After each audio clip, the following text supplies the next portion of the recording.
Well, welcome back everyone. I've got quite a short video here hopefully for you this time round, and it is homemade beeswax furniture polish, or you can use it on carvings, turnings, or even your craft projects and your existing furniture. It should save you a heap of cash, and there's only 2 or 3 very simple ingredients which we'll run into. So I'm going to head on upstairs to the kitchen and we're going to make some homemade beeswax furniture polish. Okay, well, I've got everything that I'm going to be using for these wax polishes already on. I've put some big blocks of wax in to melt, so I did that ahead of time because it does take a while when they're in big blocks, and I don't like to grate them down into tiny little pieces because well, it's more effort. I think the time you spend grating it you use just watching it melt, but if you want to grate it, then that's possible as well. So all I've got here is ordinary beeswax. These I've got a big block straight from Beekeeper, so it's not completely purified. You can see the little specks in there. I tend not to worry about that because when it's in a liquid state, all these tiny little bits drop to the bottom, as you can see. So as you're using the polish or the wax, you're not getting any of the impurities in your polish. Some I mix with carnuba wax flakes, which I buy online in a big bag. It's fairly cheap, and I basically melt them down ahead of time into more manageable blocks using just old yogurt pots to give me various sizes, usable sizes rather than any weight. And then all I'm going to do is, once it's all melted down in there, just going to add some turpentine, pure turpentine. It's actually pure gum turpentine, which you can pick up from your big box stores like Lowe's, B&Q, or even artists' shops as well. So it is available online all over the place, but just make sure it's pure turpentine. And all that does is it just it makes the polish a slightly more looser, more runny consistency, a bit more like soft melted butter or something like that, rather than a a hard block. You can put it straight on your work in the natural state, but it takes an awful lot more effort than if you add the turpentine.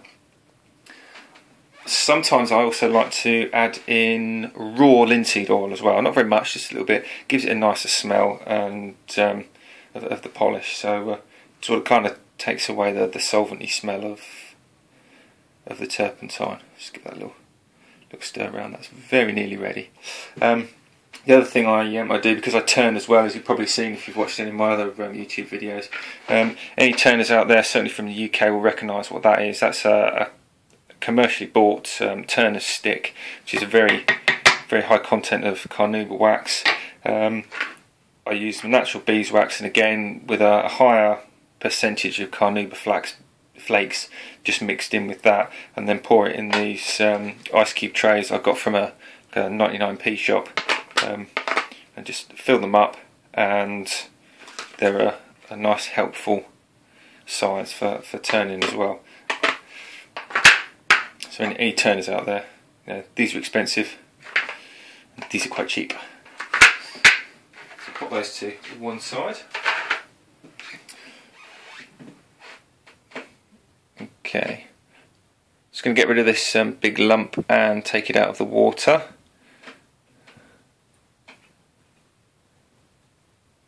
In fact, I didn't actually say anything about the melting of it. All I'm using is a ordinary saucepan, obviously in the kitchen, and I'm heating the water, and I've just got a pot of the wax in the water. So it's like it's what's called a double boil method. It's a lot safer than basically plonking that straight on the flame, particularly with the turpentine, because it is flammable. And the secret is to have it as hot as you can. You can probably see those bubbles in the bottom there. So the water's hot and just about boiling, but it's not a rolling boil. It's safer. You don't have little splats of water flying everywhere, but also from a practical point of view, you don't get the water splatting into the wax, because when it goes off you'll end up with little blobs of water inside your polish, which you don't want either. So now that's pretty much all gone. You see it's floating in there as well, it's not actually touching the bottom of the pan. So all I'm going to do with my coffee stirring stick is just make sure I've got no, I don't think I've got any lumps in there at all. I'm going to carefully take that out with a cloth and pop it on the trivet here.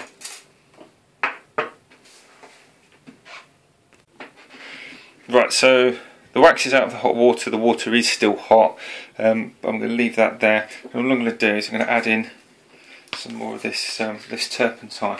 And I'm not going to pour it in too fast, because obviously this is hot and this is flammable, and I don't think I'm going to reach the flash point and have it combust, but I am mindful of it.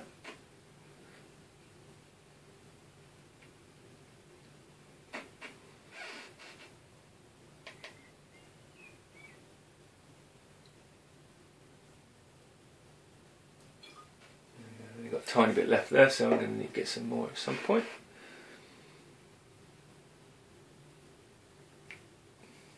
Okay.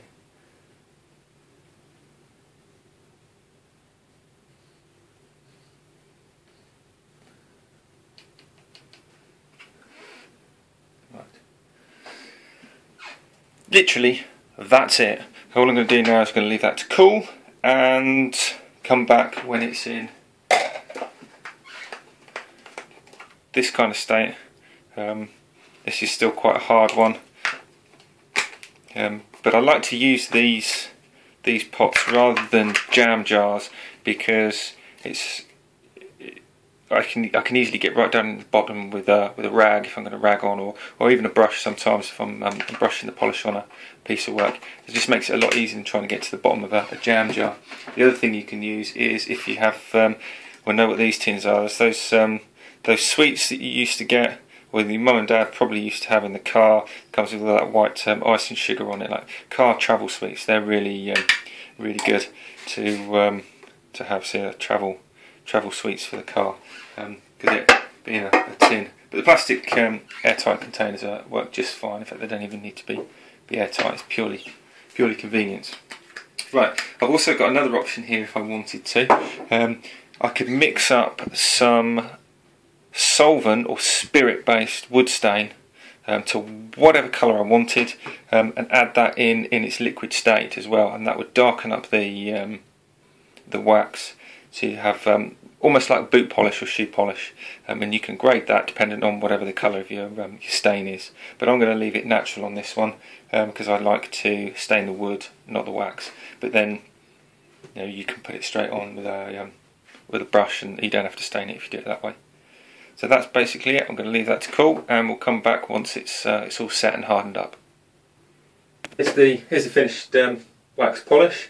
It's cooled and obviously solidified, and with the help of the turpentine I can actually, I don't know if you can see that, push my finger in there and get the wax polish out to use it. The softer it is, obviously the easier it is to work on whatever project you're using. But just to prove that it does work, I've got this little lead out envelope holder that I made a little while ago. Never hurts to give it another coat of polish. So just going to use a clean cotton cloth. I think this is probably an old bed sheet or something. I'm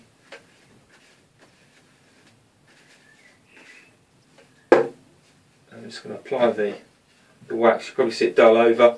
I'll put the wax on. Just give it a coat of this lovely new polish, which smells lovely actually. Particularly if you add like the I don't know what they're called, but when you get a little tea light and you burn the oils off and you get lavender and all different scented stuff, you can actually add that to it as well, to give it a bit of a smell. I don't generally do that, but it is possible to. So I'll just let that harden off just for a second. And it's probably just worth mentioning, when you're mixing this stuff up, you are using heat and you are using flammable liquid in the form of the turpentine. So you need to be mindful of that. And particularly if your other half or your parents or whatever aren't particularly keen with you making potentially quite a big mess in the kitchen with hot melted wax and whatnot, you can actually, if you grate the wax up and then add the turpentine. It takes a lot of effort, but to mix it round and stir it up and whatnot, you can do it cold effectively. It's a lot of effort and it takes a lot longer, but it is another option if you haven't got the facilities to or the permission to do the hot melt. So you can add the oils, you can add the stains as well, the spirit stains. It really has got a lot of potential that you can tailor to your own needs, and it doesn't really matter whether it's, you know, an heirloom dining room table or bookcase, or, you know, your latest turning or anything like that. It's a natural product. It's fairly cheap and easy to. It's very easy to make, and it's fairly cheap to buy the ingredients, and it's actually quite good fun and therapeutic, although a little time consuming sometimes. But now that's gone off a bit, just going to buff that off, bring it back to a nice shine. And, yeah, quite satisfying.